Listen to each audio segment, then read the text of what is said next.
3 simple ways to increase visibility in your birth or baby business. Hello, my name's Anna Lagrange and I'm one half of Baba Business, the Birth and Baby Business Academy. And my name is Liz Stamford and I am the other half of Baba Business. Oh, we love a bit of visibility, don't we, Anna? So important. It is so important, but it's Yeah. also very scary for some people. Yeah, definitely. I was the biggest scaredy cat when it comes to it. It really did not appeal to me to get visible in some ways, and in other ways I was much more comfortable. So yeah, we just want to give people 3 really simple ways, things that they can do relatively easily to increase their visibility. So do you want to go first with one? So I think the first one is to kind of not do it on your own. So start off by perhaps speaking on someone else's page or speaking to someone else's group, so that you're Yeah. not just sort of out there just as you're perhaps taking what you know about, and you may even at this stage in your business feel like you don't know enough about it, but I can promise you know enough to make it useful for somebody who's watching or listening. So Yeah. maybe doing an Instagram live with a friend who's in a similar business or a local business, somebody that you know, who you trust, or just someone who you know, perhaps you're aware of and you think, well, they seem so lovely. I'm sure they are lovely. So they would be a great person to do a live with. Or if it's in real life, you could look for a local business who has a similar audience to you. So, for example, for me, when I was doing breastfeeding antenatal sessions, I used to go along to a local antenatal yoga class every cohort and just do a quick Q&A for them. I didn't even have to plan anything. I just turn up and I say, have you got any questions about breastfeeding? They always did. And then they kind of got to know me, and I had, got used to speaking in front of a group of people. And that's sort of how I built it up in the beginning. Yeah, it's a really good idea. If you can land those kind of local speaking opportunities, it really does wonders for your visibility, and it really helps you to kind of hone um your speaker's prowess, if you like. And then as your business grows and your stage of business moves on and you start to become like more well known and you have an audience of your own, then you might want to start asking to become guests on a podcast. So maybe you don't have a podcast of your own at this stage, but you can certainly approach people and say, hey, I'd really love to come and speak on your podcast or have a chat on your podcast. And, in return, I'd love to do a live with you on my grid or whatever. Like, there's a way of making it beneficial to both parties.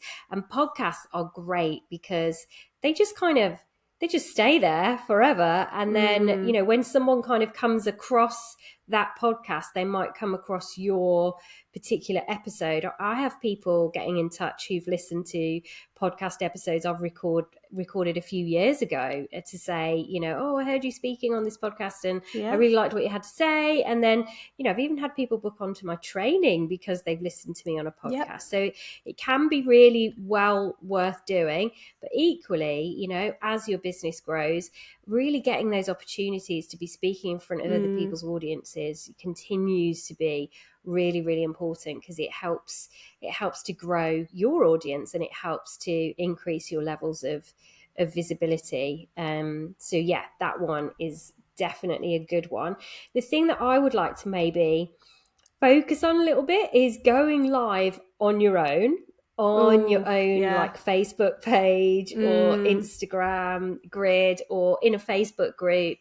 For me, I remember that feeling like so uncomfortable, because we do have to cast our minds back when we were kind of starting out our businesses or really sort of growing our businesses.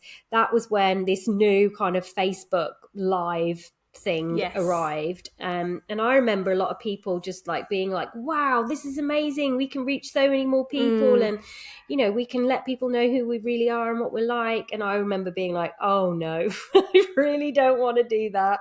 But it was here to stay. It's clearly still here to stay. Video is a really important way of getting visible. So we have to get through those mindset gremlins. And the trick is to just just like you were saying before we went live, you've just got to show up as often as possible going live, because if you do it one week and then you don't do it again for a couple of months, it's going to feel just as hard as it did the first time. Whereas if you keep doing it more often and more consistently, it just gets easier and easier, and before you know it, you feel like a total pro, and it doesn't feel like, it doesn't feel like anything to you. And then also choosing a topic you're really comfortable with, and keeping it short as well. Yeah, definitely. It's my favorite way of communicating with my audience now by far, and it has been for quite a few years on video. But I haven't always loved it. Like, I was very much like you in the beginning. I just thought, well, I've got nothing to say. People aren't going to be interested. How awkward, And honestly, I used to watch everything back as well to start with. I'd watch, even if I talked for 20 minutes, I'd watch everything back and like try and critique myself. And I don't know why I did it to myself. But I was just so worried about how I came across saying the wrong thing. So I really was very nervous about it to start with, but I just pushed myself because I knew that this was the thing that was going to grow my business. And I was very, I just pushed myself to do it every day. And I remember, it's really funny. I remember to start with, I'd have no one watching.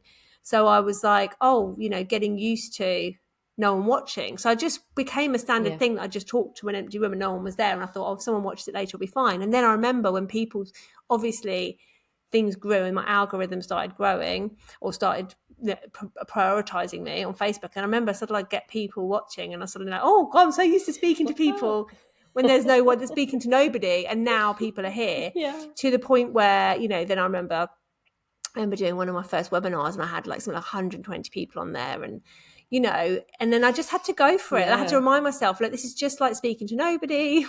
It doesn't matter if there's 100 people there. And now obviously I do conferences where there are thousands of people watching, so I have got really used to the video content. But it isn't because necessarily it's something that came naturally to me. It's just that I just did it again and again and again until I got comfortable with it. So the only way to get comfortable with it, like you said, is to keep doing it.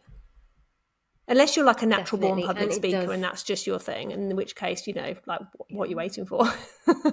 Yeah, just get on it. Press that live button, And I think, again, it's the judgment piece that comes up, isn't it? Because we're worried that people are going to be judging us, critiquing us and all that sort of stuff. And, most often people aren't going to set out to catch you out or tell you that you're awful or that you've done something wrong. It's more about people are, I think, inspired by people that want to put themselves out there and really kind of, feel the fear and do it anyway. I mean, that's definitely been my motto throughout business, because I'm just a natural kind of anxious, kind of scared person just generally. So I always think, oh God, I don't want to do that, but I do it anyway. So, that would be definitely helps with my mindset gremlins, which I think is the other point we want to share really as well. Yeah, I think if you're wanting to change anything in your business, which I'm assuming you are, otherwise you wouldn't be listening to this podcast. If you're wanting to grow, if you want to change things in your business, mindset work is so important. I think that's just as true with visibility. If there's something you want to do, you feel scared of it, there's something blocking you, you're worried about, like me when I originally was watching everything back. Thank God I don't do that anymore. I mean, who has the time for that? Or whatever, or worrying about how it might be received by people. It's definitely time to get out your journal, write it all down, and start thinking about, okay, what's stopping me doing this? What are the fears coming up? What am I most worried about? Get it all out on paper. And then you could maybe write some affirmations or, write a list of things you're really good at, counter, each kind of worry with, an affirming statement and repeating them to yourself, or even just doing them before you go live. There's so many things you can do, isn't there, with mindset? What would you recommend? Yeah, well, I was just thinking then, so when I had that sort of fear, if you like, of going live, whenever I did go live, because obviously I just forced myself to do it, I had this affirmation on my computer screen where people couldn't see it, and it said something like, I have interesting things to say, or people people listen when I speak, Yeah. because I think that was the Love biggest it. thing for me, was like, no one's going to be interested in what I've got to say. What on earth am I doing this for? And that just really reaffirmed to me, like, we've all got something interesting to say. We've all got a take on things, all got a unique perspective. So, you know, sharing it is really what brings us closer to our ideal clients. So even though it feels uncomfortable for some, we really do recommend trying to get outside your comfort zone and get visible. But it's not just on social media. We have talked about that quite a bit, but you did mention in your community as well, which I think is so Yeah. important for in-person businesses. You know, get out there, get visible, get noticed by local businesses that can support you as you build your business, and you can support them. Yeah, absolutely. And I know that even some of the biggest superstars in the world get scared before they go on stage or get nervous. And I hear some people say, "Oh, you know, like it wouldn't be right if I didn't get nervous." And talking about that, I think another one is music. Like, have some music, get yourself into a vibe, and get yourself some rhythm. I've heard a lot of people say that. So there's so many things you can do rather than sitting there worrying about it. And like, let us know. We'd love to hear. Let us know on social media under the post for this podcast, or, you know, send us a message and let us know about how you're doing getting visible. We believe in you. We know you can do it. And I just wanted to say, this is our last You episode. can do it. Yeah, we can do it. You can do it. Anyone can do it. This is our last episode of this series because we've got something very exciting coming up, haven't we?